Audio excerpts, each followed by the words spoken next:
অনুষ্ঠিত হয়েছে। এই খেলায় প্রথম, দ্বিতীয় এবং তৃতীয় যারা হয়েছে, প্রথম জনাব হাজী ডাক্তার মোহাম্মদ আলী। আমাদের সম্মানিত প্রধান শিক্ষক এএনএম উচ্চ বিদ্যালয় জনাব মোহাম্মদ মুক্তার হোসেন, এখানে আমাদের মাঝে উপস্থিত রয়েছে আমাদের নারায়ণপুর ইউনিয়নের সম্মানিত ইউনিয়ন ভূমি সহকারী কর্মকর্তা, এখানে আমাদের মাঝে আরো উপস্থিত রয়েছে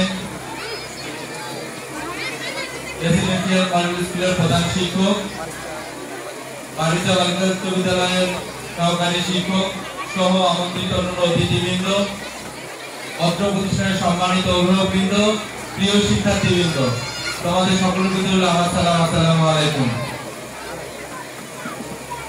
আজকে প্রিন্ট ইলেকট্রনিক মিডিয়ার উপস্থিতি এই অনুষ্ঠানটিকে আরো সৌন্দর্যমণ্ডিত করেছে।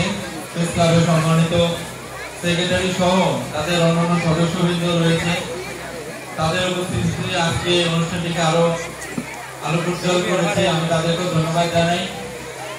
আমাদের ছোট ছোট সোনামণিরা এই স্কুলের যারা শিক্ষার্থী আলী আকবর আইডিয়াল স্কুলের, তারা চমৎকারভাবে কিছু প্রদর্শনী আমাদের দেখিয়েছেন।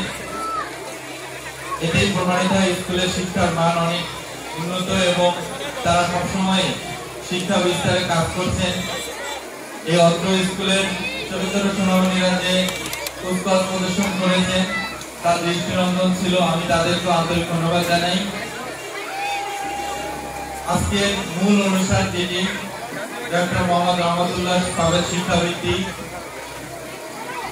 আসলে ডাক্তার তো অনেক রয়েছে, কিন্তু মানবিকতায় ডাক্তার কজন রয়েছেন তাদের কোনো অনেক কমই পাওয়া যাবে। তার মধ্যে পাবেল সাহেব অন্যতম। আমি ওনাকে আন্তরিক ধন্যবাদ দিতে বলে জানাই যে উনি চেষ্টা করেছেন, আন্তরিকতা দেখিয়েছেন। আমাদের সমাজে আরো অনেকে রয়েছে, বিদ্যমান রয়েছে, কিন্তু মন মানসিকতা সকলের থাকে না। শিক্ষা বিস্তারের জন্য যারা সবসময় কাজ করে থাকেন, আসলে তাদেরকে আমরা ফেরত জানাতে হয়, তাদেরকে উৎসাহ দিতে হয়। শুধুমাত্র এই কারণে, এই শিক্ষাবৃত্তির কারণে আমি আজকে এখানে এসেছি। পিতার নাম মোহাম্মদ আবুল কাসেম, মাতার নাম মোহাম্মদ কামরুন্নেসা লোপে। তাকে আমরা হাততালি দিয়ে উৎসাহিত করি। তার বৃত্তির পরিমাণ 2000 টাকা, একটি ক্রেস্ট এবং একটি সার্টিফিকেট।